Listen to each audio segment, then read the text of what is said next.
Good morning, Dawg Nation. I'm Brandon Adams, and this is DawgNation Daily, the daily podcast for Georgia Bulldogs fans, presented today by Breda Pest Management. We got a really fun show coming up. In a moment, I'm going to talk about a Georgia player, former elite recruit, who I believe could be ready to step forward in a major way for the Dogs here this season. There's also some pretty interesting bulletin board material out there, too. I think you'll probably like this. And in addition to that, while I am currently pre-recorded here a bit, in a moment, we're going to have something, at least for those of you watching live, something that's going to happen live. And if you're an on-demand viewer, you'll see a special treat today. Our Cody Chaffins teaming up with Davin Bellamy, the great former Dawg. Interesting conversation coming up with them today as a part of the time frame that's normally DawgNation Daily. I'm enjoying a little time off. Happy to have them step in to help me out a little bit, and also thankful to have a role on this show, too. So before we get to Davin and Cody, what do you say we talk some Georgia football ourselves here for a moment? It is DawgNation Daily, the daily podcast for Georgia Bulldogs fans, presented today by Breda Pest Management, and it begins right now. Today's episode of DawgNation Daily is brought to you by Breda Pest Management, the official pest control of UGA Athletics. Presented by DawgNation.com. This is DawgNation Daily, the daily podcast for Georgia Bulldogs fans. Here's your host, Brandon Adams. So coming up in a moment, special preview today, or not preview, presentation, I guess is the word I'm looking for. Our Cody Chaffins, Davin Bellamy sitting down, talk some Georgia football together, kind of in place of me. I'm still away from work today, so that's going to be a lot of fun. You're going to love this coming up in a moment, too. How about some bulletin board material? A major national publication has predicted Georgia to suffer an upset in the 2025 season. We'll have some fun with that coming up in a moment. But prior to that, I want to talk about a player for Georgia that I think could be ready maybe to sort of step forward in a major way here in 2025. Former elite recruit, 5-star according to some services, pretty much top 30-ish by just about everybody. The guy that I'm talking about is the defensive back for the Dogs, Joenel Aguero. And I think that Aguero had a pretty interesting 2024 season in that he obviously dealt with some injury, but he's also a guy that, as he was kind of going through his time here at UGA, was clearly growing and developing and clearly showing signs of being someone very much in Georgia's plans. In fact, let me go back to kind of early-ish September where Aguero had missed the Clemson game but gotten a chance to get his first start against Tennessee Tech. And Kirby Smart kind of explained at the time why it was they liked Aguero and what it was they thought Joenel was growing into here for this Georgia defense. Kirby Smart going back to September. He's tough. He's physical. He seeks contact. He has learned our defense. You know, he was a kid that was really talented coming out of high school. He was talented last year, but he wasn't knowledgeable of the football concepts we do. And he's taking a lot of reps, man. I mean, he went every rep last year behind Taki. So usually in our defense, if you can do that for a year, you can grow and get better. And he's done that. I mean, the jump he made this past spring was just really incredible. So you love it when Kirby Smart says, hey, a player took a pretty big jump. That's always exciting. And yet, ultimately, we probably didn't get to see the best of what Aguero brings to the table this year because of the injury situation that he dealt with. In fact, go to December, just prior to the SEC championship against Texas, Kirby Smart detailed at the time about how long and winding kind of the injury road had been for Aguero during the 2024 season, where we went long stretches in November with really without seeing him, I guess, much at all. Kirby Smart kind of detailing the medical procedure and the recovery that he was going through, obviously kind of giving us a chance, preventing us really from seeing some of the growth and development that Smart had described there. This was the update that Kirby gave on Joenel just prior to the SEC championship back in December. Since the Ole Miss game, he's had to have a surgery and a pin put in, and he's been trying to practice and play with a club. It's been tremendously tough for him to be able to do that. He's out of the club now and in a much better position to be able to practice and play. I mean, he's practiced each week and stayed with us, but it's just been tougher, as you can imagine, playing with the use of really one hand. And he's back now and able to do a lot more this week, and hopeful that he can help us. So certainly not, able to do a lot, and obviously that's, was frustrating, certainly for Joenel at the time. I'm sure Georgia too, when you got that, hand wrapped up, you're not able to go out there and play the way that you want to. But obviously there's no reason to believe that Aguero as a player, when healthy, is any less of a prospect than he was when Kirby Smart described him in such glowing terms back in September. And what was interesting about that at the time was Smart kind of referencing what had happened in 2023 when Kirby was saying, hey, he was watching every rep behind Tyke Smith and kind of learning from him. And, of course, you'll know that Tyke Smith was the star for Georgia that season. That's the extra defensive back, the nickel back. Georgia calls it the star position. Aguero had learned that from Tyke Smith. That was a role that he was in some for Georgia here during the 2024 season as well. And I will tell you that one of the reasons why I have Aguero on my mind, what he could be in 2025, what could be interesting about him here for Georgia, is because of some news that Georgia made last week. And we haven't really had a chance to talk about this much yet, but Georgia did make a change to its coaching staff last week, not affecting the 10 on-field coaches, but obviously a staff change nonetheless. We wrote about this last Friday, DawgNation.com. Matt Zenitz, I guess, first to report this for 24/7 Sports. But the reason why I'm thinking about Joenel Aguero right now is because of the story at DawgNation.com where Georgia made the move, hiring Andrew Thacker as the team's nickel coach. Matt Zenitz reported it first. His bio on X, Thacker says he's now the, quote, nickel/stars coach for Georgia. He was obviously with the program last year as an analyst. Prior to that, defensive coordinator at Georgia Tech. He's from Georgia, born in Cartersville, and played at Furman, Connor reported at DawgNation.com on Friday. So analyst last year, now the nickel/stars coach for Georgia this year. And you should know there's been some rule changes in college football, recently where, now the kind of non-on-field coaches, the 10 on-field coaches, they do now have opportunity for expanded role during practice, things like that. You can't be on the road recruiting, but you can be involved in, you can be on the field now, even as the role that we would kind of typically describe before as an analyst. So Thacker is now the star and the nickelback coach at Georgia. And I think the evolution here kind of shows you just how this particular position is growing in the defense and how the defensive secondary overall may be growing as well. At one point in time, if you want to go back years ago, most teams just sort of had a defensive backs coach. You'll remember that you got a linebackers coach, you got a defensive backs coach, a defensive line coach. But eventually what a lot of programs are realizing, Georgia's an example of this too. It has, Dante Williams coaching cornerbacks and Travaris Robinson coaching safeties, that in a lot of situations, about half your defense on the field are defensive backs. To have one assistant coach responsible for the entirety of the defensive secondary, well, that starts to not make very much sense after a while, because of the 11 guys you have, 5 of them may be defensive backs. Saying one coach has all that responsibility, that's obviously a lot. So a lot of programs have done like Georgia has done, and now you have 2 assistant coaches focusing on the defensive secondary. And by bringing in Thacker and saying, we're elevating Thacker to say, now you get a chance to focus simply on the nickelbacks, or as Georgia calls them, the star. You get a chance to focus on that.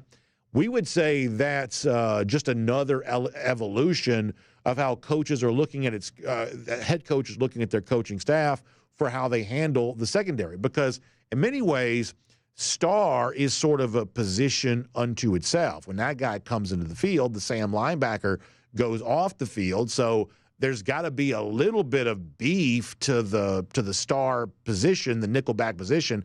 This is not just a guy covering slot receivers and he can be little and that's okay. No, you have to have some run-stopping responsibility. You got to be able to cover tight ends too. In fact, I want to go way back in the past here just for a moment. This is one of those quotes that goes like way back, long time ago, back 2017. Kirby Smart using some of the names in the program at the time to speak about what made the star position a little bit different than some of the other positions within the defensive secondary. I'll show you this on the screen if you're watching on video. Kirby referencing D'Angelo Gibbs, Richard LeCount. Kirby saying D'Angelo, Richard LeCount, especially D'Angelo, if you'll remember him, he's got a body more like Maurice Smith. That was Georgia's outstanding star position player in 2016, Smart's first year, basically the best player on the defense at the time. Kirby saying in 2017, you're out there playing against Charlie Werner. Charlie's still in the NFL, by the way, tight end at Georgia at the time, talking about practicing, saying, you're out there playing against Charlie Werner, and he comes to block you. He says, Do you want a 160-pound guy or do you want a 205-pound guy? Kirby says way back in 2017, it's pretty obvious that we've got to have a big guy playing the star position. That's kind of what Joenel Aguero is. A little bit beefy. I think, ironically, he does weigh in at 205 pounds, so which is what Smart says his size kind of specifics are for that position. So when you think about Georgia on the field here in 2025, you think about a little bit of an evolution in using a new coach in a new role to perhaps get even more out of that position. And perhaps now an even healthier Joenel Aguero kind of taking the next step. Sometimes this is where your best program growth comes from. Former elite recruits have sort of been here for a while. They've had a chance to learn. They've had a chance to observe. They've had a chance to play some. And that experience with playing time paired with the experience they've got learning from players playing at a high level above them when they were younger, all of a sudden that ends up being kind of a magical combination. And I do believe for Joenel Aguero, that could maybe be true for Georgia here this upcoming season. When Georgia kind of needs some guys to step up, no more Dan Jackson, no more Malachi Starks, departures in the defensive secondary, you need guys to sort of step up and play at an even higher level than maybe they have before. A healthier version of Joenel Aguero may be able to do that. A new addition to the coaching staff, or at least a promotion for a guy who's been a part of the football staff here at Georgia, could maybe make that even more possible for Aguero. When you're thinking about names on the rise for Georgia ahead of spring practice and ahead of the 2025 season, I do believe that Joenel Aguero is one of those names you should be considering. My name's Brandon Adams, and this is DawgNation Daily, the daily podcast for Georgia Bulldogs fans, presented today by Breda Pest Management. Glad you're with us. We're normally live. We are kind of live here today. We're going to do something really fun in a couple of minutes. I'm going to give way to Cody Chaffins, Davin Bellamy. They are, if you're watching live, doing this with you live in the moment. If you're on demand, most of you are. This was recorded live here this very day. So one of the things we're trying to do for a portion of this week while I'm away is kind of a hybrid of some live stuff, some recorded stuff. You're going to love this with Cody and Davin here coming up in just a minute. Of course, all of this made possible by our friends at Breda Pest Management, the official pest control provider of UGA Athletics. And listen, Breda's there for you. Bugs, critters, termites, all the things that you don't want to get into your house. Breda Pest Management's going to do a great job of preventing that from happening. Keep you termite free, keep you bug free, critter free, or this time of year when the weather's cold, then it gets warm, then it gets cold again. Sometimes that kind of causes these critters to want to start investigating what might be going on in your attic or your crawl space or somewhere like that, using your house for some shelter for themselves. Well, guess what? If that ends up happening for you, if you get flying squirrels in your attic or something like that, our friends at Breda Pest Management can help get them out of your house. And more importantly, if you make the switch to Breda Pest Management for your termite protection, your pest control, if you make the switch to them for that, they're going to put more money back in your pocket just for making that decision. That's what our friends are all about. It's Breda Pest Management, the official pest control provider of UGA Athletics. You can find them online, bredapest.com. That's BREDA, bredapest.com for more on that today. Okay, before we get a very special presentation from Cody Chaffins and Davin Bellamy, the great former Georgia linebacker, let's take a moment to go around the doghouse here. And it's presented today by our friends at Georgia Farm Bureau. Now, I like hot takes. I like bold opinions. We're going to do some bold predictions for Georgia coming up a little later on this week. I believe we're going to do that tomorrow, maybe Friday. But I like doing stuff like that. That's a lot of fun. And I don't fault anybody for kind of putting themselves out there on a limb. But if you do use Georgia to go out on a limb, you should expect us to notice it. We're going to try to have some fun with it, maybe too.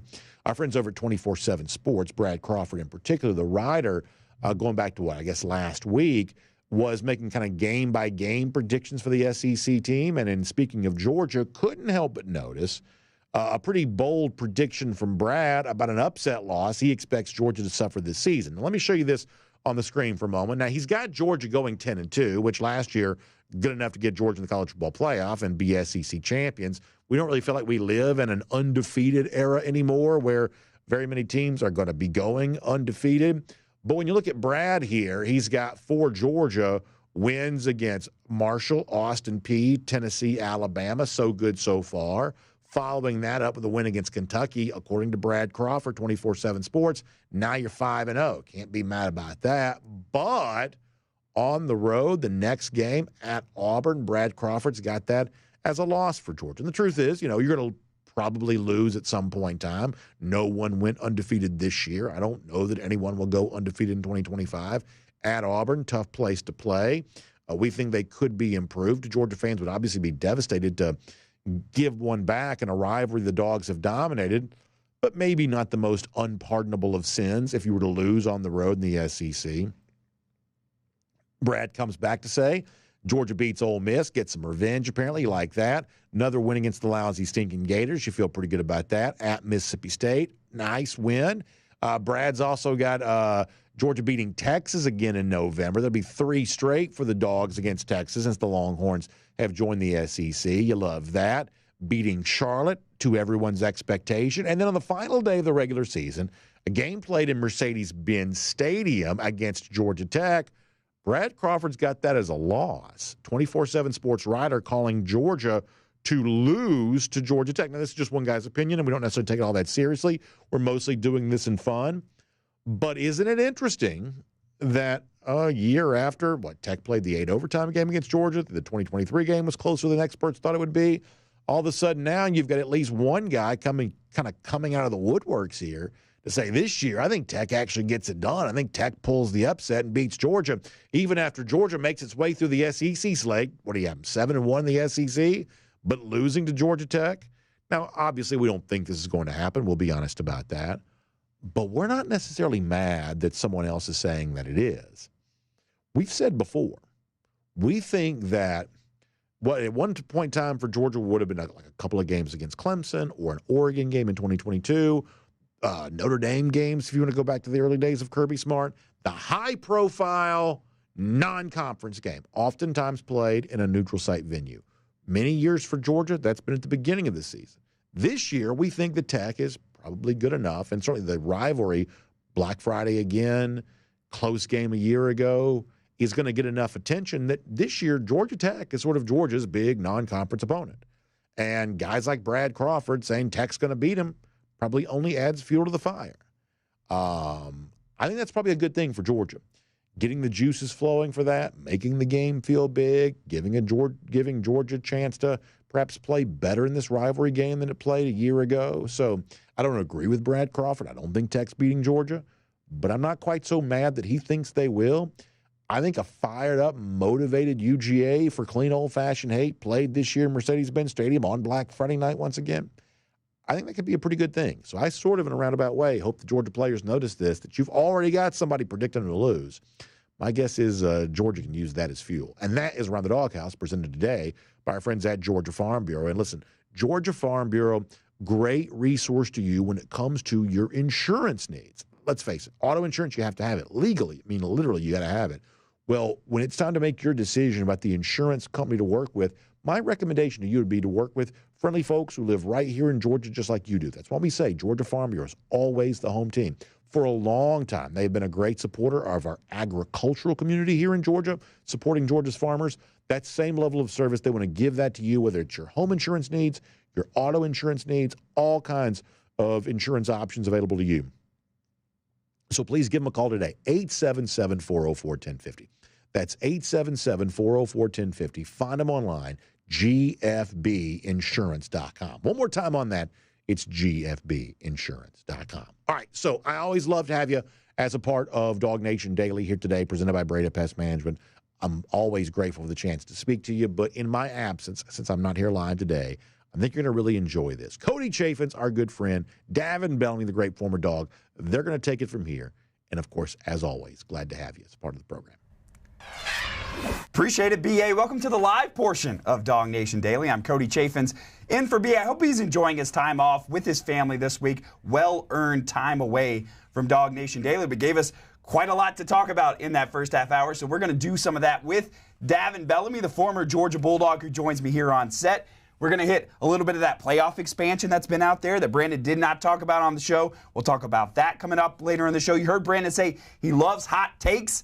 Well, we got a hot take on Atlanta radio yesterday. We'll hit into that. We'll go into a little bit of Davin and my history together with a fun former viral clip. But first, let's start with what Brandon talked about off the top of this show. And that's Joenel Aguero. He comes into Georgia, really highly regarded guy. Plays a little bit his freshman year. Last year was hit with injuries. I think for Georgia, sometimes when you have a guy like that, it's going to feel like getting a transfer portal guy because you're getting a guy that's going to play next year we haven't really seen the best of yet, and now he's got experience as well. It could be a bounce-back season for a guy like Joenel Aguero. Right. And I mean, when you have, that, certain situation, he's had more time to, develop in the film room. He's already had, everything that goes out, on the field. But like Coach Smart, mentioned, he was kind of slow, in some of those things when it comes to the mind game, when it comes to football. So I definitely think him having more time with this injury that takes you, off the field and helps you, focus more on the mindset of the game, you should see a better, player. Yeah, I think one of the things that we saw last year as a result of the Joenel Aguero injuries is we saw Malachi Starks kind of have to play out of position, but because of that, KJ Bolden got experience. And so now losing Malachi, not as big of a blow because KJ's back there, and you're going to bring in Joenel, who's played a little bit as well. And that star position, it's you heard Brandon talk about it a little bit. It's kind of a unique spot in this Georgia defense. I remember when Kirby Smart came over and you talked about having to bring in a guy from Alabama because it is such a unique position in the Georgia defense. Right. That position is really the unicorn, the defense. Back when Coach Pruitt first, got there, he put Leonard Floyd, out there, and then ended up being, Lorenzo Carter lined up, at star. That star position is a linebacker / DB. He has to be, nimble enough to walk out on two and cover, fast receivers, but he also has to be, physical enough to play the run out there. So I think that's a position that it's not a DB or it's not a linebacker, but it's definitely something that you have, to focus on and has more coaching. And Joenel is definitely a guy who's a thumper. We saw him get ejected from the Texas game for targeting a little bit, but he's not afraid to put his nose in there and get busy a little bit as well. We talked about injuries, and it's something we didn't talk a ton of on DawgNation Daily, but I was kind of surprised. Georgia put out that Ron Corson going to step away a little bit from his on-field role and kind of move up in the athletic department. But what struck me is how many former Dogs needed to shout out Ron Corson online. You talk about injuries for Georgia. Ron Corson's a guy who has a special place in all the former Dogs hearts. Right. I mean, he's the best of the business. And when I say that, I really mean that. All the other schools, look up, to Ron, Corson. He saw a lot of guys voice how appreciative they were of him when he decided to walk away. But that's even because he even helps you when you leave Georgia. I mean, guys that go pro, just speaking from, firsthand experience, when I had to have surgeries, I had my doctors, conversate with Ron.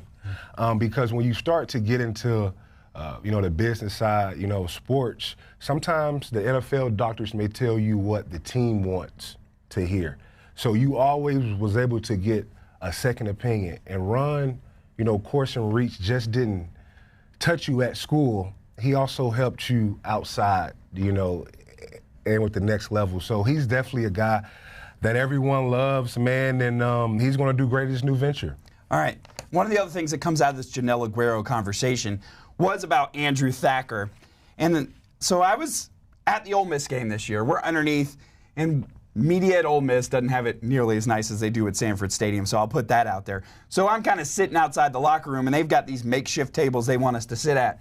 Well, then in comes Georgia, and they've got so many coaches and assistant coaches and analysts and GAs that they all take over this table that the media was supposed to use because there's just so many guys. So when you get Andrew Thacker now is just the nickels and stars coach. What an incredible thing to have. To have a guy just so specifically trained. Now, we talked about the star position needs its own guy because it's so unique. But the staff on this, I mean, it feels like every guy has their own little coach next to him. Right, man. I mean, when you start to talk about a school like Georgia, well, a lot of schools, are doing this. You just don't have one position coach and, an assistant, for him. You really have guys that are just dictated to, did your sound go out? No, you're good. Okay. You really have guys that are, dictated to, first and second down or just third down because the college game, it's a game of inches. And everyone is starting, to catch up. And now you're bringing in the data, when it comes, to football. So just having more coaches to take some of that, pressure off the head coach plate helps. And like I say, we talked about the star position, and, Georgia's defense front seven last year played great, but the back end kind of struggled, a lot. So I definitely think bringing in Coach, Thacker would definitely help, in that standpoint. And it's so interesting to me that Thacker was the defensive coordinator at Georgia Tech, DC, right? And he comes to Georgia, and at first I kind of thought it was one of these Nick Saban things where he's just going to, he just needs a year of rehab before he goes back out. Well, apparently he was about to go back out, and part of the reason that Georgia gave him this little bit of a boost. But so interesting to me, he'd rather be an analyst at Georgia, right, than some of these other jobs that he could have probably taken out there, a guy who's been at the defensive coordinator level. Right. Well, you got to think about him. He probably wants to become a head coach, in the next, 4 or 5 years. So where else, to do that than to, come to a program, learn up under Coach Smart again, and have that, on your resume. And so it's best than being a Georgia Tech DC. I'd rather come work at Georgia where I got a chance to go deep in the playoffs. And it definitely is going to set him up. We see that with so many coaches. Right.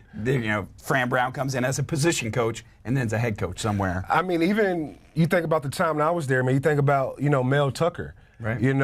This was a guy who was kind of forgot about in the coaches, carousel, ended up being our DC, and then going on, to become the head coach at Michigan State. And there are a lot of coaches that have followed behind that line when it comes to, Coach Smart. And he just, goes to speak about how Smart treats his staff. People want to be there, want to be a part of it, and want to stick around even longer than necessarily. Guys sticking around as a coach for a long time. News was made, I guess, a hot take. You heard Brandon on the show say he likes hot takes.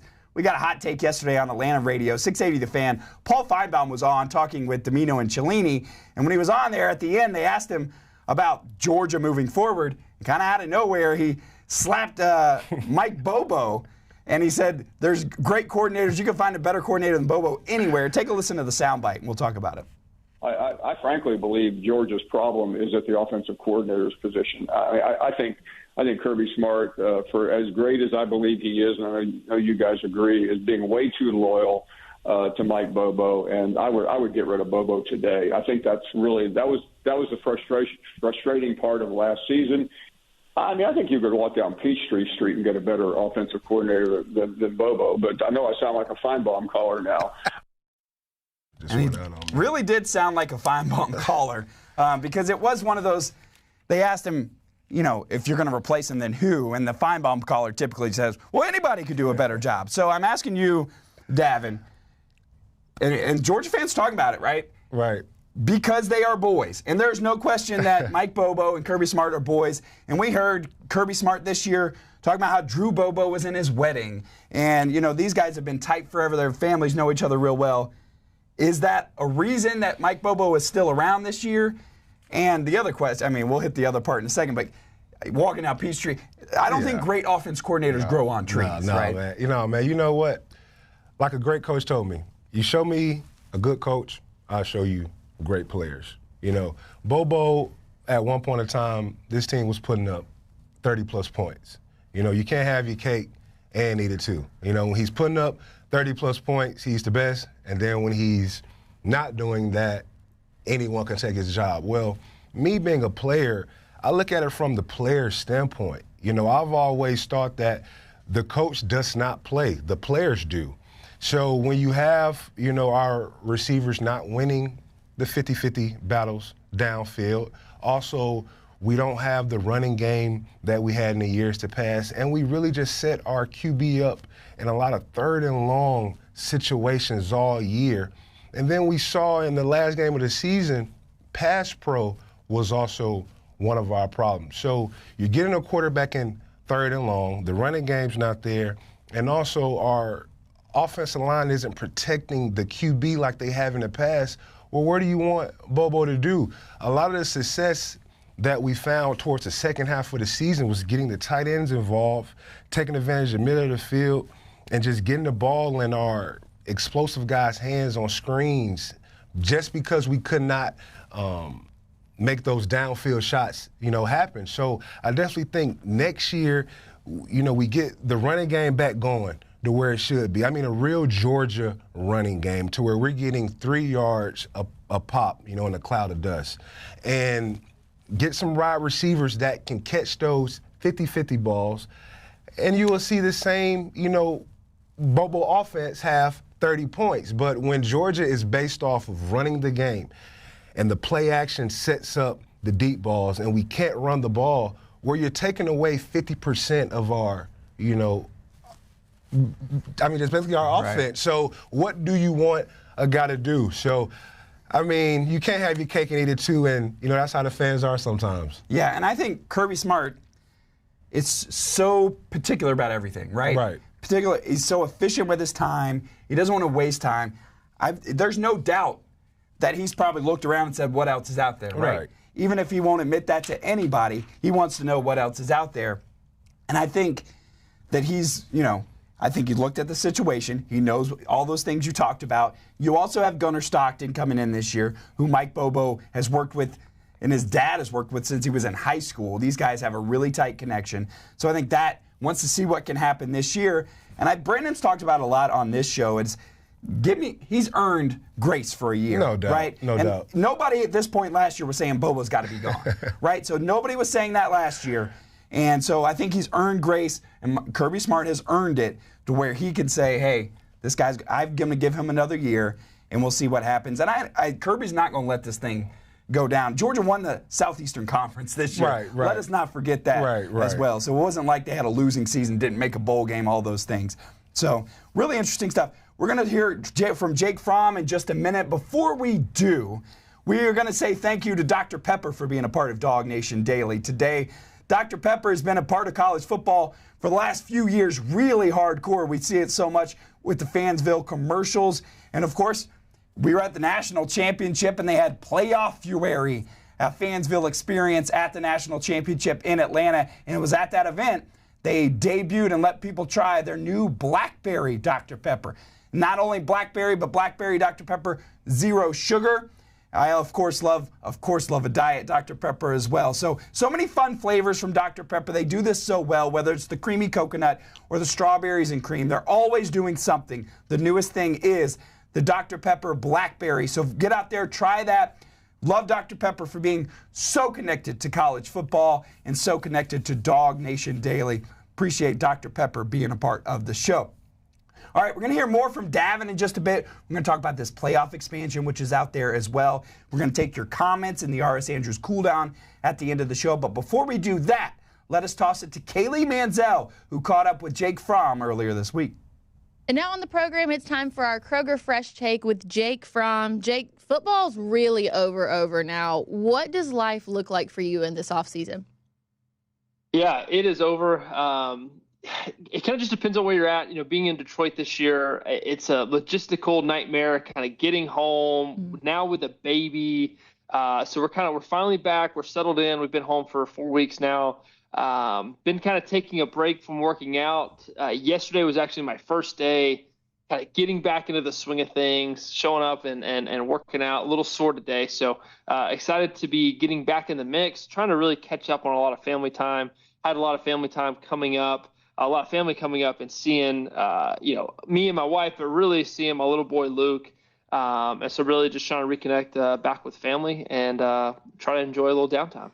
So now the next big thing for us that we'll spend all next week talking about is the NFL Scouting Combine. Georgia fans were outraged last week when Dan Jackson didn't get the invite. What did you make of that? And is Dan really someone that can end up competing at the next level? Yeah, I think Dan has all the tools. I think he is super cerebral. He always finds a way to end up around the ball. Dan's a guy. Chaz Chambliss is a guy, I believe, who missed out on the combine as well. Had a lot of sacks for the Dawgs this year and throughout his career. So I really hate it for those two guys missing out on that experience. One, just as kind of a personal thing of being able to go experience that, kind of say, hey, I got to be a part of that, got to experience that. And then two, being able to showcase your skills to all these different teams, all these different scouts, GMs, personnel, you name it. It's a big opportunity missed, but I know those guys will make the most of their opportunities, at Pro Day and anything else they get. So I definitely think those two guys super deserving of being able to go to the NFL Combine. Yeah, as you mentioned, they will get a chance to showcase their skills at Pro Day, but there are various other players who are heading to the Combine next week where they'll get to show their skills and we'll be able to watch it on TV. But there's also so much behind-the-scenes stuff that we don't get to see at the Combine, so I want to pick your brain. What are those things that we don't necessarily get to see? And tell me more about the formal interview process. Yeah, a lot of interviews and a lot of kind of medical stuff that goes on. There's a lot of hurrying up to wait, a lot of being herded like cattle throughout that crazy underground system they have there in Indianapolis. I think you're doing medical physicals like for the morning period for like 3 of the first 3 days you're there. And so like they're trying to get you kind of mentally fatigued and mentally tired to do these interviews then late at night and late at, in the evening. So a lot of interviews you have what they call informal and then formal interviews. So these informal interviews kind of happen in a giant cafeteria. It's crazy. It's hectic. You're being kind of pulled here, pulled there. They're very quick, 10 to 15 minutes. There's a buzzer that's going on. And then the formal interviews are a kind of really a unique experience. Where you kind of go into these boxes there at the stadium. The team is there, all the higher ups in the team, the coaches, the scouting department, sometimes owners, you name it. It's very, very unique, very, very formal, and there's kind of a different feeling in each kind of team, in each box of kind of how they want to conduct their interview. So they're all slightly different. And it's such a unique process. It really is. So obviously there are so many things that go into a player getting drafted, between the interviews, the medical evaluations, the skills and drills test that we get to see on TV, Pro Day, and then film. What would you say is the most important thing to a scout? Is it what you see at the Combine, or is it what you did over the course of your college career? Yeah, and I think this is really just depends on the GM and their style. But a lot of them are kind of a lot of tangible, kind of based, where they're looking at the numbers, your 40 number, your height, weight, speed, all that stuff. And then some teams are really kind of like, hey, what's this guy like? Is he a great guy to be around? Does he elevate those around him? And a lot of them kind of go back to, hey man, what does your tape show? Like, the film doesn't lie. What does your tape show? So it's kind of a combination of those 3 things. I would say, and some kind of put a little bit more stock in each one of those categories. And it just depends on the philosophy, the team, the GM, and maybe who they're comparing. But I would say it really kind of comes down to probably those 3 buckets. There is a long list of guys that were invited. Do you have anybody that you were excited to watch in particular next week? Malachi, probably. He is just such a touted player.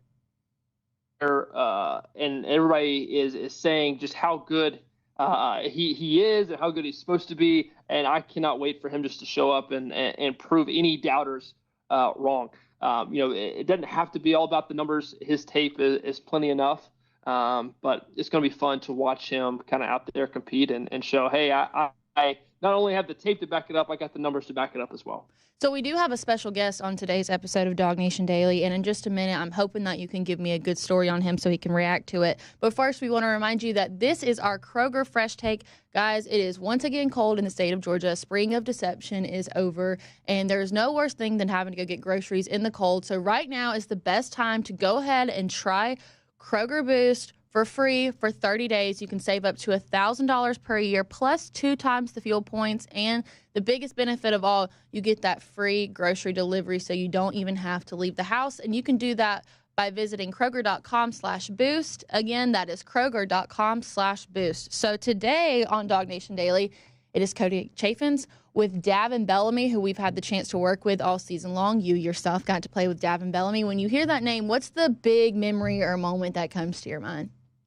The sack at Notre Dame. Mm-hmm. It doesn't get any better than that. That's such a clutch moment and pivotal moment, I think, I mean, for my career, I would even say Coach Smart's career, winning that football game was huge for the team, for the university,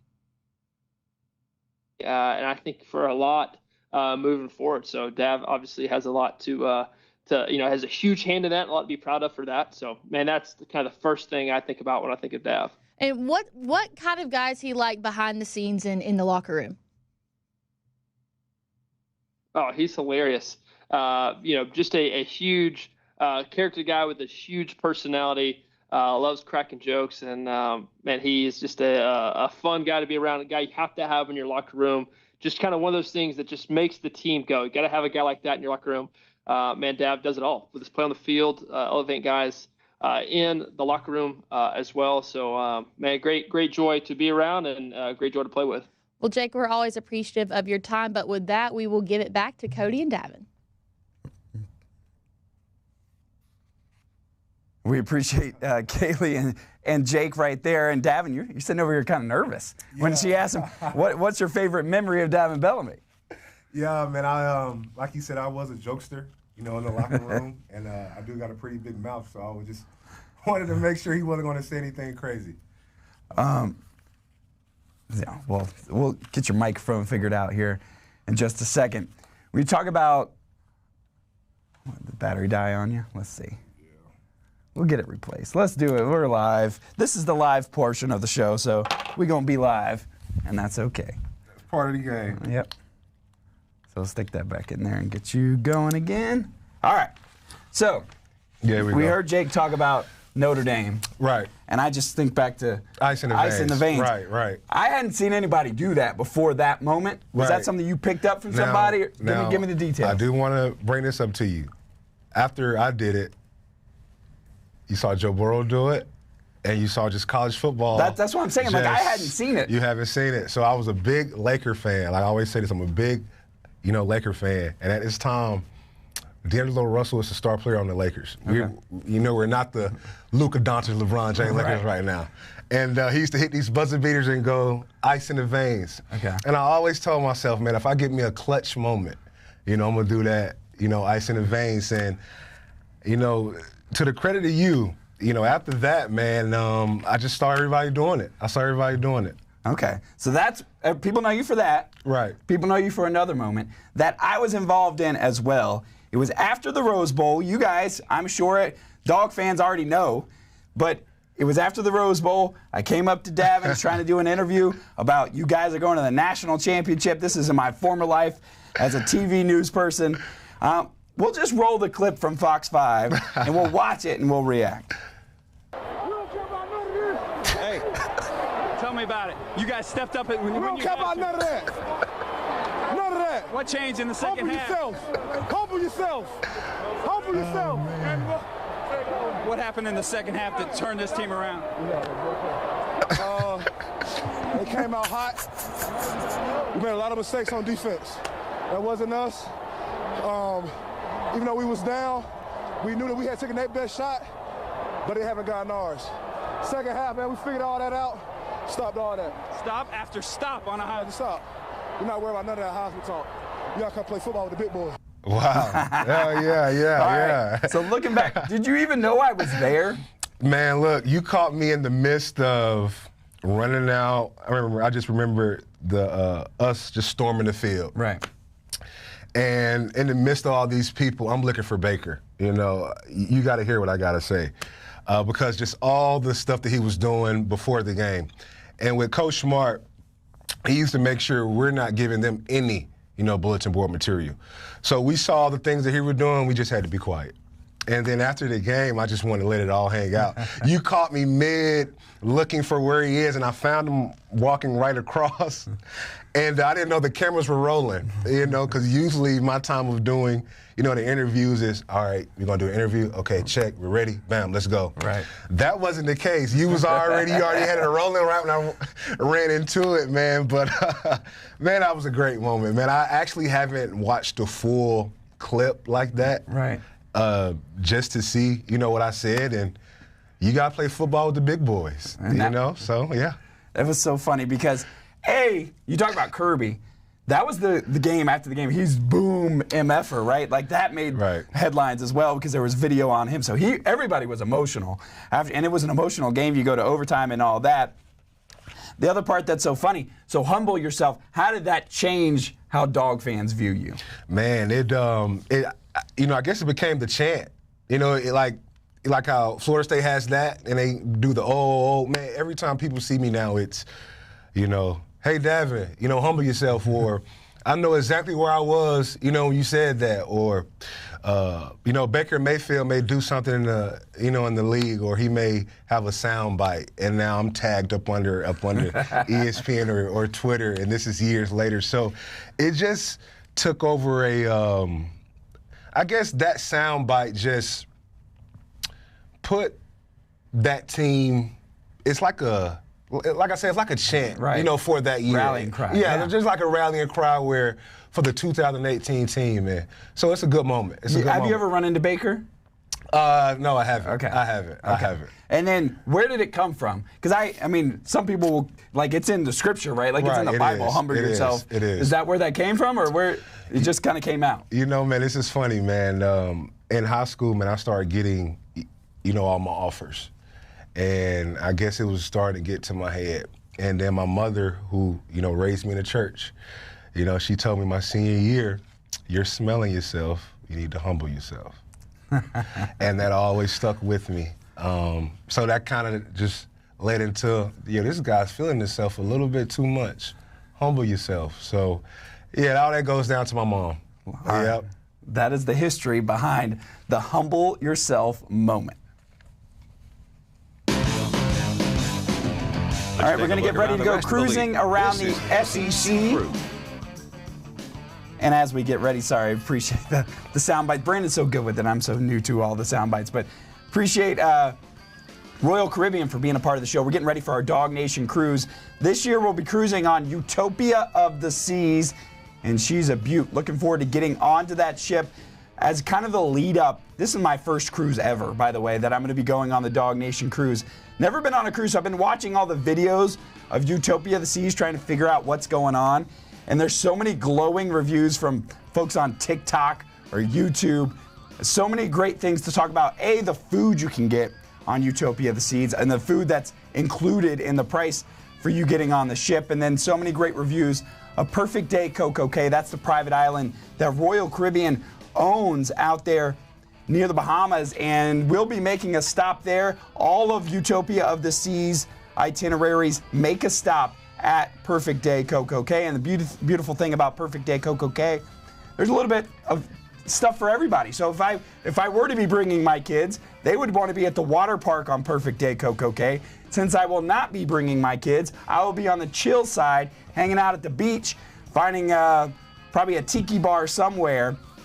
And you could do a little bit of everything. You can see the shows that they've got on Royal Caribbean. They also have an adults-only part of the ship that you can hang out on Royal Caribbean. So really looking forward to getting into the solarium, that's what they call that part of the ship, doing that as well. If you want to be a part of a Royal Caribbean vacation, you can be sure to reach out to Jessica Slater. She is the travel agent that Royal Caribbean picked for us. She will make sure you have the best time. You don't pay her. She gets paid by Royal Caribbean. So why not have her guide your trip?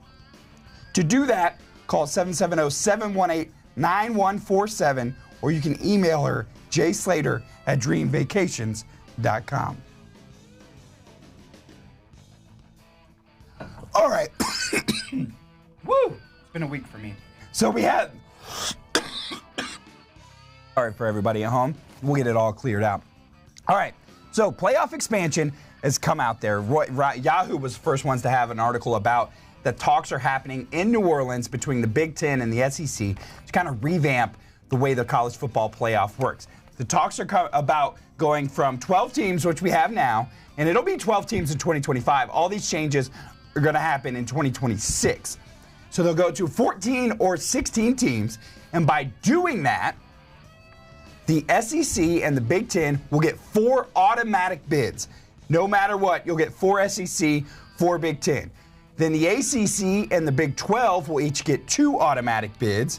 There will be one for a group of 5 team, and then one for an independent kind of an at-large team, which they're saying will pretty much be Notre Dame if they are in the top 14 at the end of the year. So huge changes coming to the college football playoff. First reaction, Davin, when you see that automatic bids are going to happen. Big Ten, SEC are now officially, as if they weren't already, the big boys. I don't like it. I don't like it, man. I could just speak about my journey to, the national championship and that viral moment of, Coach Smart saying, I want you to eat, I want you to eat, I want you to eat. Well, that came after we left the Rose Bowl and we flew from Cali back to Athens and we had a full padded practice and the guys were worn down. Well, just to push through that physically and mentally exhaustion to get to the big game is what we remember, because whoever won that game earned it. You couldn't take anything, away from them. To have 4, teams, in the SEC just automatically have a bid, even though they didn't handle business in their tight schedule, I just don't like the way that sounds, man. And going to a 16-team bracket, 12 teams was already, the first round was already boring football. I mean, now we throwing in 16 teams. It just doesn't rock well with me. Let the guys go out there and earn it on the field. If SAMU won out and they deserve a spot, then give them a spot. Don't give it to a Big Ten team or an SEC team just off the conference and they haven't took care of business, on their schedule. Yeah, it does feel like, because if you get that 16, it's going to be a 1 versus 16 game. Right. Nobody's going to watch. And I'll get to the other part, the scheduling part that could change because of this as well. Nobody wants to watch a 16 versus 1. And it's going to be that, at-large Boise State type team that's going to take on the number 1 team in the country. And then you mentioned it as well. For me, I do like that the scheduling ramifications that could come from it. Right. But it does worry me. The 4th Big Ten team every year, do they deserve to be in?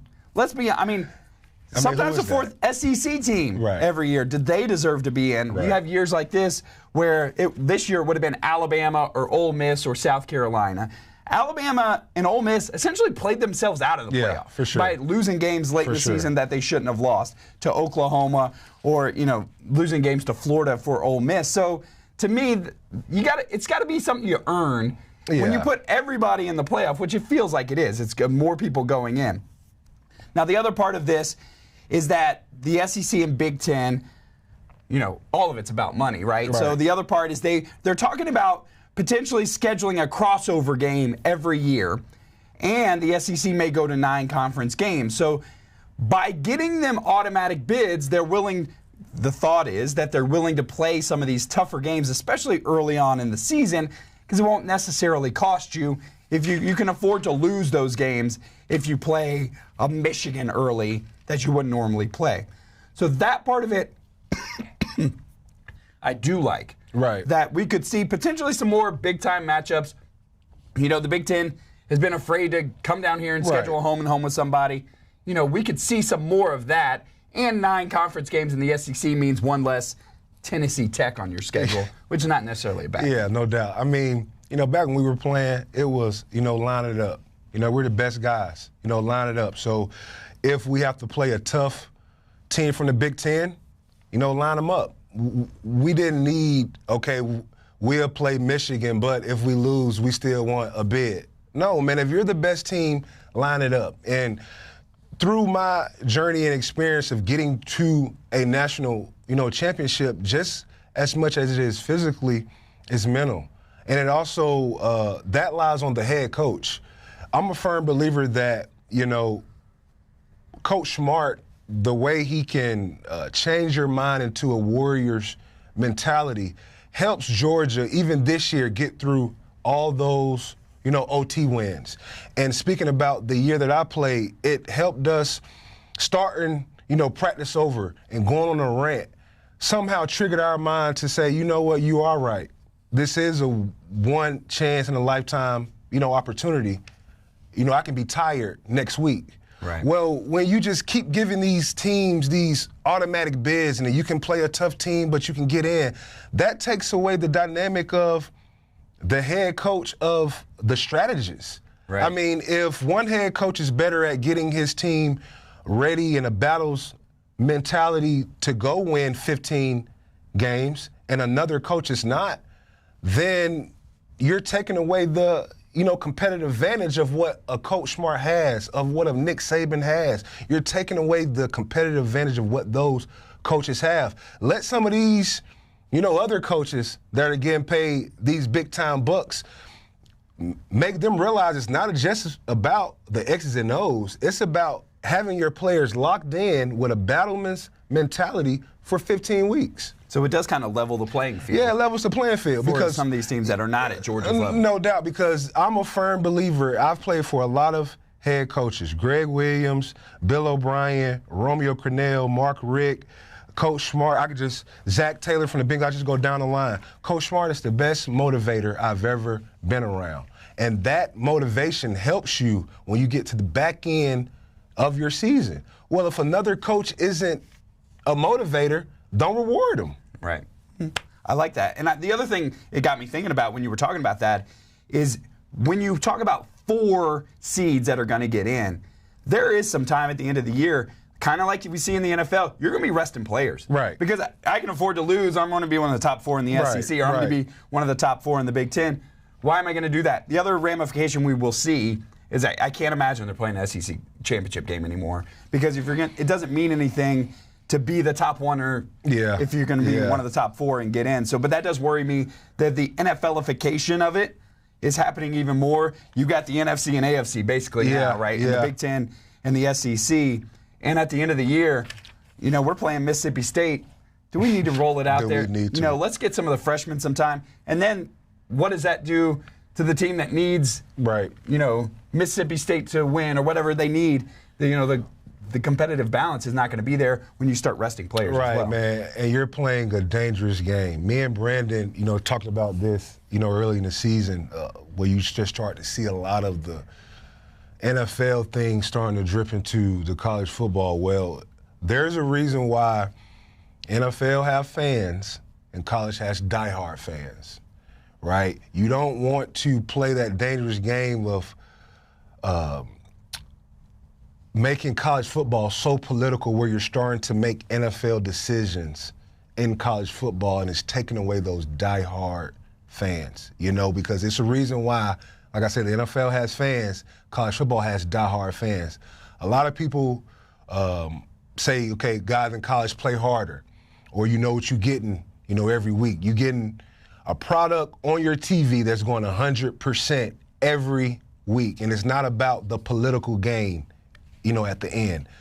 And the NFL is not like that week 1 through 18. Right. So you're playing a dangerous game when it comes to college football, when you're trying to do this AFC, NFC thing, or just bringing too much pro sports in college football. These guys are young.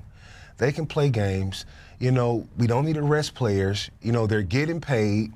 Just keep it the way it is, man, and sometimes less is more. Really interesting to me if you're the ACC or the Big 12, because they don't have much of a choice. Right. Right? They've got to go along with the big boys because they need a championship to play for. Right. But on a recruiting-wise, it's like SEC's been saying it forever, we're the best, right? Now the ACC is admitting they are not, and the Big 12 are admitting they are not. So recruiting-wise, why would you ever go, I guess just for money at this point, why would you go to an ACC school? Why are you going to Clemson when you could go to Georgia at this point? Because there's 4 automatic bids because they're the best conference, and there's no bones about it. Right. But that kind of goes into our last conversation, and was if you're bringing in the NFL style, right? I can look at me if I was getting recruited now. I had an option to go to Vanderbilt and start right away, or go to Georgia and sit for 2.5 years. Well, back then, you wasn't getting paid to go to school. The reason why I wanted to go to Georgia was because it was my hometown, of course, and also I knew, just the prestige of that school. Well, now prestige doesn't matter, so if Clemson is going to throw me $1 million, but Georgia's going to only throw me $650,000. I don't care about the prestige. I'm going to go make $450,000 more in Clemson. And that's kind of where I just don't understand all the extra thing that's going into the playoffs. So what the Big 12 or the ACC are saying they can't get, XYZ. I mean, you got the money. Players are going to go. I mean, Deshaun Watson committed to Clemson before the NIL. Right. If you want a player, well, look, baby, you got to pay to play. So, you got to write the checkbook and get the best players in. And if you feel like you have the best roster, I'm old school. Man, let's line it up and let's play. And if that's been the criticism, right, of the ACC is they don't take it serious enough because the Wake Forest and the NC States aren't spending the money that the SEC programs are spending, and that's the result of it, right? Is you're only going to get 2 teams in, and the SEC is going to get 4. The Big Ten are going to get 4. So really interesting stuff. We will see the official changes as they come out. Again, none of that's going to change for 2025. We're going to have the 12-team playoff like we did this year. We'll have the byes again this year. But the changes will be coming in 2026. And it basically comes down to Greg Sankey saying, you're going to comply or we're going to leave. And college football can't afford for the SEC and Big Ten to go play by themselves. So include everybody. That's what's going to happen. Really interesting stuff right there. Before we get to our R.S. Andrews cool down, want to take a second to thank the Finish Long Drink for being a sponsor on DawgNation Daily. Finish Long Drink, it's so good. I'm a big fan of the peach flavor. They have so many flavors. This is a pre-made cocktail in a can. So you stop by the store, you pick it up, put it in your cooler, and you're not trying to fiddle with bottles when you're out at the cookout and trying to mix the drink. No, you just pop the top. You can pour it in a cup of ice if you want, or you can just drink it out of the can. Love the Finish Long Drink. It is a gin cocktail, and the original comes in the blue can that you see there, has a grapefruit kick. They also have the peach flavor, which we talked about, the 0 sugar with the grapefruit, the strong 8.5% alcohol by volume. For that one, there's also the cranberry, which I know some folks are a big fan of as well. Finish Long Drink, nothing goes better than a Finish Long Drink and the golf course, so put some in that cooler on the side of your golf cart, pour some ice in there, and you will be all set to go with the Finish Long Drink. To find out where you can get some Finish Long Drink, go to thelongdrink.com, put in your zip code. It'll tell you the places around you that are selling the Finish Long Drink. So hop on board. We love having the Finish Long Drink be a sponsor of DawgNation Daily. All right, time for our Gator Hater Update. I don't have a golden shoe today because Brandon's away, so we won't give out a golden shoe today. But do want to have a Gator Hater Updater. 1,565 days since Florida has beaten Georgia. That number continues to grow, and Davin loves to watch that number keep going up and up. We will shout out the Georgia baseball team getting a win over Kennesaw State last night, so that would be the golden shoe if we were giving one out. But for now, that is our DawgNation Daily presented by Breda. We will see you coming up tomorrow. It'll be DawgNation at large after Brandon at this time. All right, time for our R.S. Andrews cool down. R.S. Andrews, the one you turn to for your air conditioning, heating, plumbing, and electrical needs. They will show up on time for the price that's promised and do the work that's promised. It is getting very, very cold right now, so if you need to be blowing hot air, you need to call R.S. Andrews and get yourself checked out. So we're going to hop on the comments a little bit, hear what you guys are talking about all over the place, and let Dev do. You got questions for Davin? You don't want to hear a little shot of some. I appreciate that, Del Marlene. Yeah, it is one of those that kind of year. All right, 4 bids automatically. NCAA is trying to thwart humble yourself affecting the game. Big Ten humble is, interesting from Jack Fuller right there. Sound keeps cutting out. Hopefully not. I appreciate you guys reaching out. That's Marvin Hall. That made him a Georgia legend, they're saying about you. I appreciate that. Thank you. So, NIL, you couldn't have, did you ever monetize Humble Yourself? Did that ever come into play? Yes, we did. Right after I left school, I, got the copyright for it, and actually teamed up with a, company that was making, NFL apparel, and we was able to sell some shirts. Okay. It did pretty good. I appreciate all the dog fans out there, that supported me through that. So, we was able to monetize it a little bit. Interesting to hear people talking about crossover games instead of the SEC championship game. And there's been talk about this because you're just trying to get the last 2 teams in. So do you have, 5 and 6 play 3 and 4, in the last week of the season, and do you have something like that? To me, what this reminds me a lot of is high school football. Because in high school football, and we can talk about both being Chamblee Bulldogs as well. We didn't talk about that on the show. Right. We will throw that out there. But high school football, the regions just tell the state, hey, here are our teams. Right. And that there's going to be no committee right at this point because the SEC and Big Ten are going to say, here are our teams. Mm-hmm. And now there's talk that it'll be based on the AP rankings. But essentially, the SEC and Big Ten get to say, here's who we think, no, we're not worried about you, playoff committee. Right. Here's who we think is going to be in the playoff. And they take it out of the committee's hands, which I don't necessarily hate at all. Right. Just no committees. If you're ranked up there, you're in. Right. So you're basically saying that would do away with the SEC championship. I think so. Because I don't, again, if you're one of the top 4 teams like Georgia this year, maybe there was a little risk if you lose that game, you'd miss the playoff. Now there's no risk. Right. If you're one of the top 2 there, you're going to make the playoff. So why am I playing hard? Right. So let me ask you this question. Georgia doesn't win the national championship this year, right? And let's just say the SEC championship game is non-existent. Is this year a failure? Without winning the SEC, I think Dawg fans, because they don't have, they have to say, oh, we won at Texas. Right. So, we beat number 1 at Texas, and that's your year. Right. It's a great benchmark. You're right. I can guarantee you if you walk into Coach Smart's trophy room or any coach that coach, in the SEC, the SEC championship ring is sitting right next to that national championship one. The SEC championship, for many years, we grew up watching that game saying, this is the national championship. There's a certain type of prestige and bragging rights that you have when you're able to go to one of these big-time, SEC schools and you have a ring to show for it. They say we beat every team in the toughest conference.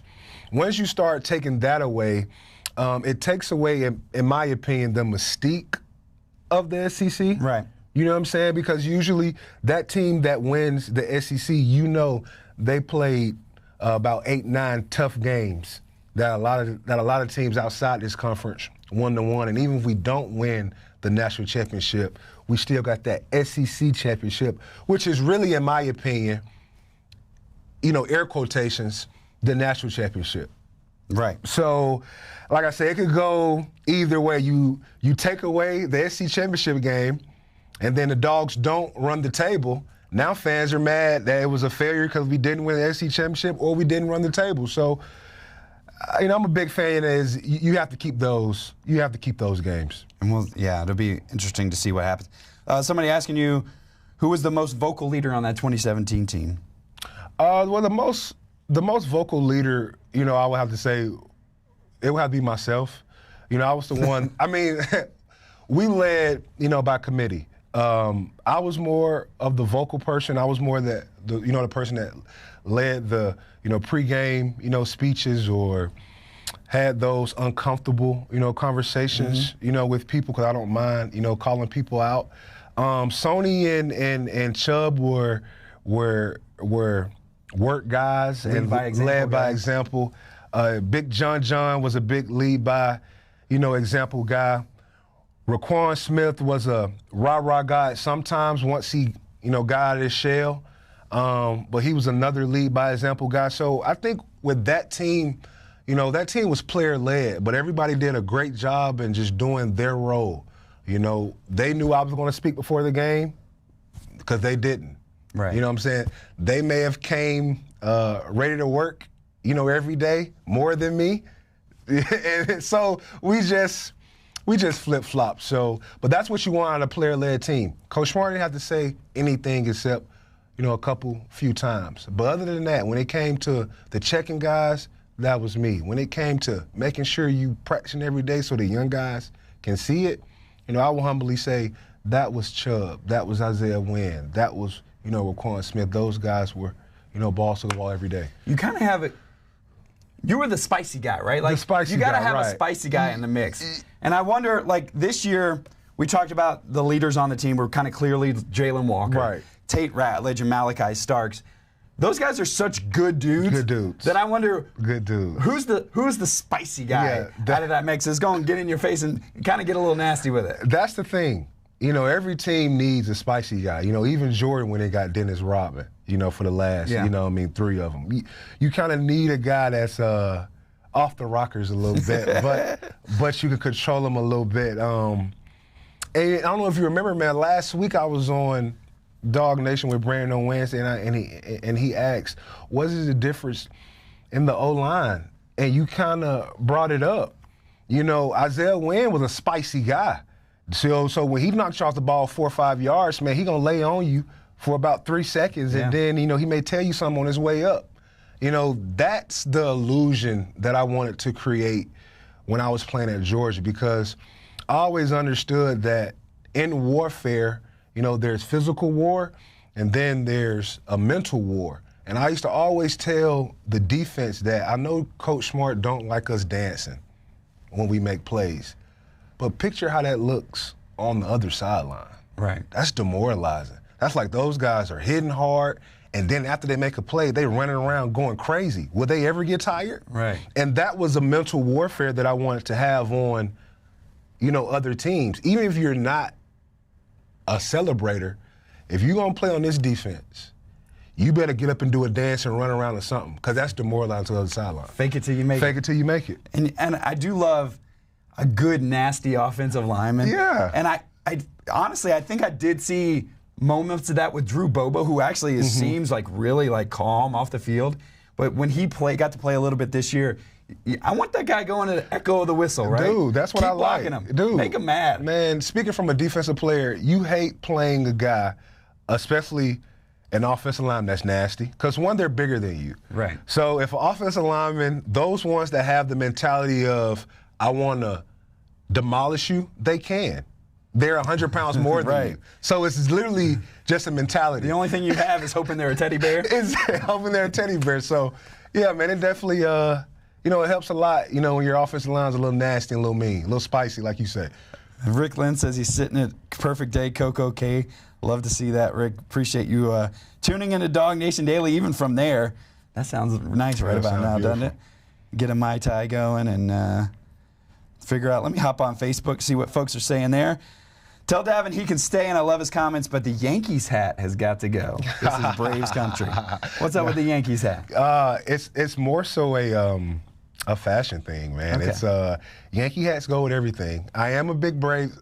My 2 teams are the Braves and the Dodgers. Okay. So it's purely it's like everybody who wears the Atlanta hat everywhere else because they think it's a fashion. You know, Jay-Z said that, you know, the Yankee hat goes with everything. Okay. And, you know, it does. But I am a Braves fan first and a Dodgers fan second. You know, I'm big with my LA teams and Atlanta teams. Grady Darcy says the alumni band came to Atlanta to welcome Notre Dame into the home game. Davin was there and dabbed me up before. You're a fan favorite, Dav. Yeah, I appreciate that, man. What is it about DawgNation? I mean, even all these years later, and it's not too many years later, but still, 40. Folks see you out and about. Are they always stopping you to say what's up? Yeah, man. You know, people usually tap in with me, man. You know, if I'm eating dinner, you know, or, you know, I'm walking by, you know, with my girl or something, you know, I may get a quick, you know, humble yourself, or I may get a quick, you know, go Dogs, or, you know, even, you know, I kind of told you before, I was contracting a job, and, you know, one of the sons, you know, of the customers was in the room, and when I walked by, he said, hey, Davin, man, I yelled, you know, humble yourself, you know, to you in Kramer's in a Buckhead bar 4 years ago. I was like, I don't fully remember that, probably that night, but go Dogs. So, yeah, man, it's I'm definitely, you know, appreciative of, you know, all the support they've given me over the years. So they're asking, Delmar Lane is asking, is a good vocal leader, are they born or can they be made? They're born. They're born, and the reason why I say that is because what is the number one, you know, phobia for people? Speaking in front of people. Right. So being uncomfortable. Yeah. Right. So, you know, public speaking is something that people are afraid to do. I've just always been good with, you know, getting in front of, you know, men and leading them. You know, even when, you know, before big games, you know, Coach Mel Tucker and Coach Smart will call me in the middle of the night and say, what's the heartbeat of the team? Wow, and so, you know, that's a conversation that a lot of people don't know is, you know, before another championship game, Coach Tucker and Coach Smart, I was on the phone with them at 12:30, 1 o'clock in the morning. and they were asking me what's the heartbeat of the team. So Sony wasn't really, comfortable speaking in front of people. Chubb wasn't. That's just something I was just born with. But I do take my hats off to those guys. Is I understood that I was the vocal guy, I was the rah-rah guy. I was going to sometimes talk trash at practice when it was dead so we can get a couple fights and late hits going on. Those guys weren't going to do that. Right. But what those guys were going to do was they're going to bring it every day at practice. Some days I didn't feel like it. Right. Okay. So being a vocal leader and being a leader is just definitely, it's a natural thing. You were also at Georgia at one of the weird times, right, when Coach Richt gets fired or steps down and then Kirby comes in. When you look back at that now, what's something you appreciate about that time, or you just didn't take in like what was going on, or that you can look back and have a different perspective on? Man, I think about that a lot. That's tough, man, because Coach Richt was a great coach. What he did was he prepared you for life, more so the rigorous schedule and up and down of a season. So meaning he would feel more compassionate for how your body felt, or what you're going through inside, which is what you need. Right. But I think having, and I actually Googled this, only 61 players can say they play for both. Okay. But having Coach Smart just showed me that there's another level that a human can push himself to. So I think that was very unique. Was having Coach Richt really made me realize, and I love Coach Richt, but having Coach Richt made me realize how great Smart was.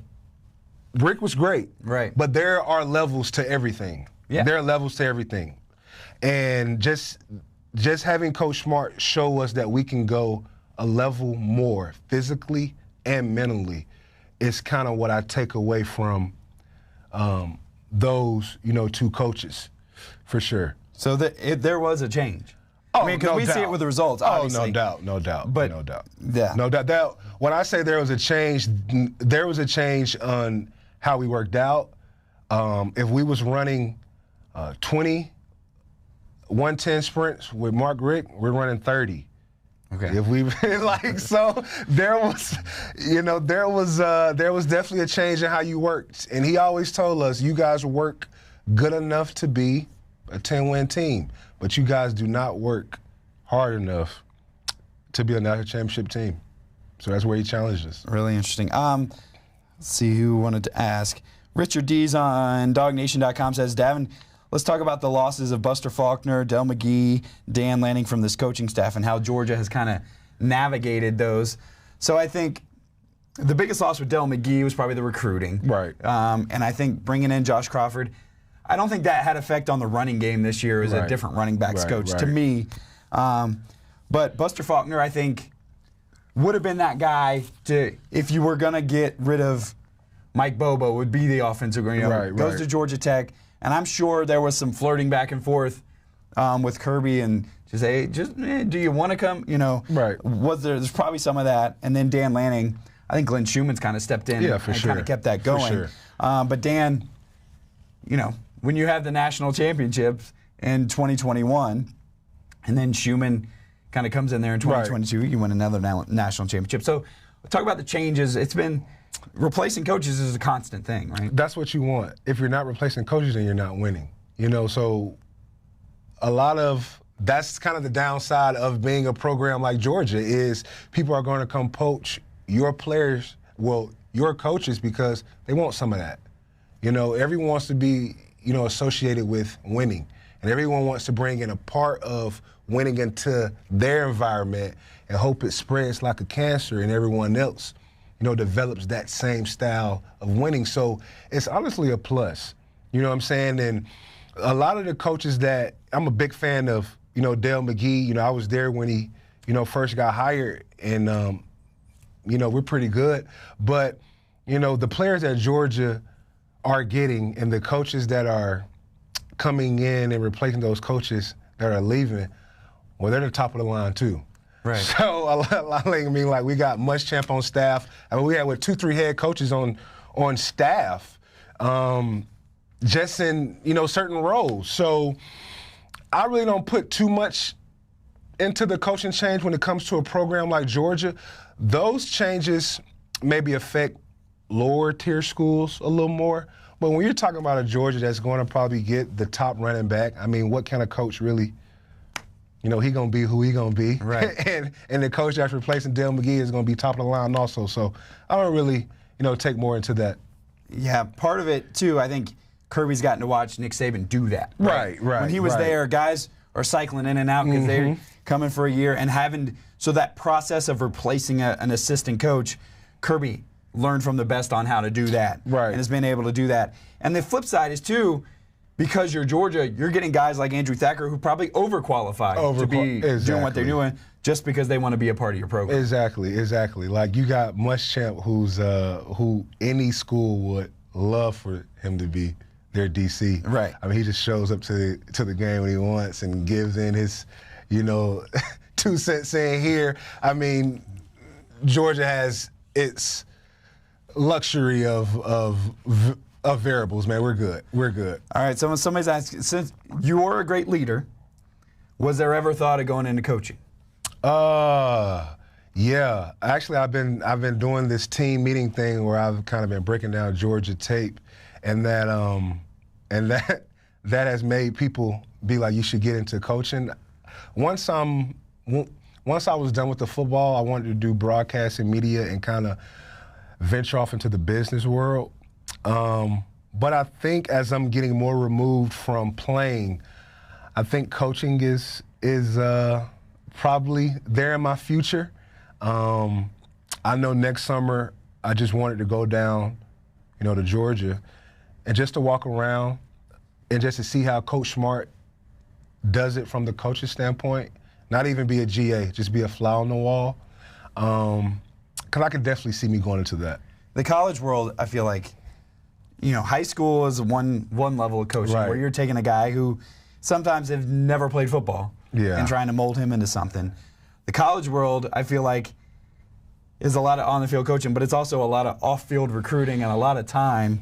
Is that something that comes into your – because I know a lot of coaches, a guy like Thomas Brown, coached in college for a long time, went to the NFL, and kind of told us, I'm not going back to doing all that. I got a family that I don't want to. No doubt. So it is college coaching is a whole different animal than anything else. It is, and I don't know if I want to give all that time back. I already been playing football since I was 5 years old. I don't know if I want to give all that time back. But and I definitely couldn't do high school. I don't have the patience for high school. Okay. Another one of the stories we was talking about was I was that rah-rah guy because I have a very short patience, so why can't you get it right now, all right? So, and I used to exhibit that on my teammates sometimes.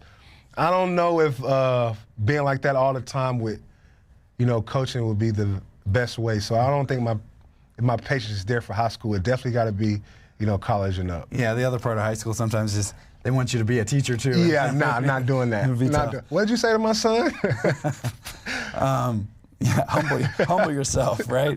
You get some kids smart enough. Right. And, so Davin and I both went to Chamblee High School. Bulldogs. Obviously older, but I was there when because you were actually they've torn down the school. You were at the old school. I was there for your signing day as well. And your mom's still teaching at Chamblee. Right. But the thing about Chamblee is Ed Reed now on staff, coaching offense, and Jamal Lewis is on the staff over there. And they're not the head coaches, but wow to have those guys on your staff. And I wonder about their patience for some of these guys, especially at a school like Chamblee, which is not the Buford, right, and not Grayson, and we're not shy about saying that. So you do get kids in there who are playing football for the first time ever. Yeah, no doubt. I mean, Chamblee has one of my best friends who went to App State is now the defensive coordinator there. He wants me to come be the D-line coach since Ed Reed and them are there. He wants me to do that. So I've been thinking about that, next year. But I know for a fact that Ed Reed's son is playing wide receiver there, and he wanted to be more hands-on. And Jamal Lewis' son is also playing there. Right. They wanted to be more hands-on with their son's development and getting them to the next level. So that's why they decided to, take those jobs. And also, man, it was at one point in time, Chamblee was going to the playoffs and winning multiple games. So people that have kids going there, man, you want to eventually get back to that. I do want to give back to Chamblee, but I had to see more attention to detail on their side because I know the type of I've been raised by Coach Smart. I know the type of intensity I'm going to bring. And if it's not there, then you're going to have trouble. I'm going to have some trouble, right. It's my buddy coached in high school, says UGA Marine. He said, anybody that makes a living based off decisions made by 15 to 18-year-old boys is a fool. It is a tough, but you really got to love it if you're going to be a part of that. I appreciate everybody chiming in with the comments here on the R.S. Andrews Cool Down. Be sure to check out rsandrews.com for any of your needs. Again, it's going to get really cold today and tomorrow. If you are not blowing hot air, you don't want to be sitting in a cold house. You don't want to be taking a cold shower. So if you need your hot water heater replaced, they are the folks to call. A lot of times they can get that done on the same day for you as well. So check out rsandrews.com for all of that. Coming up tomorrow on DawgNation Daily, Brandon going to kick off the show like he did today. And then instead of me and Davin, it's going to be DawgNation at Large with Kaylee Mansell. And we'll also have Connor Riley on that show as well. I may make an appearance depending on my voice. I appreciate you guys dealing with that all day as well. And then on Friday, it'll be Kaylee kind of leading a roundtable of our DawgNation folks as well. So we'll have Brandon kick off the show again, and then we will have Kaylee as well. So looking forward to having you guys be a part of DawgNation Daily every day here. Appreciate you guys and appreciate Brandon for letting us join in and kind of crash the party on his show a little bit. That's going to do it for DawgNation Daily today. We'll see you right back here tomorrow. It's DawgNation Daily presented by Breda Pest Management.